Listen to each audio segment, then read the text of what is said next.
सत्य समाचार मराठी न्यूज चॅनलला लाईक करा, शेअर करा आणि बेल आयकॉन दाबून ऑल सिलेक्ट करा।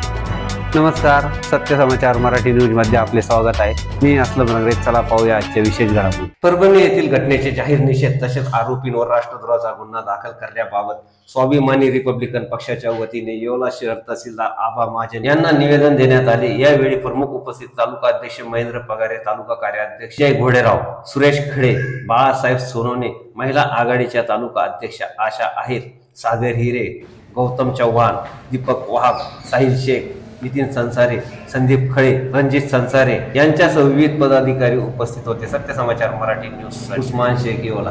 परभणीमध्ये दिवसा ढवळ्या बाबासाहेब आंबेडकरांच्या पुतळ्याचं आणि त्यांच्या हातात असणाऱ्या संविधानाच्या पुस्तकाचं त्या ठिकाणी एका माती फिरूने विटंबना केलेली आहे आणि त्याचे पडसाद संपूर्ण महाराष्ट्रात होत आहे। एकीकडे फुलेशाह आंबेडकरांच्या महाराष्ट्रात असा प्रकार होणं अतिशय निंदनीय आहे।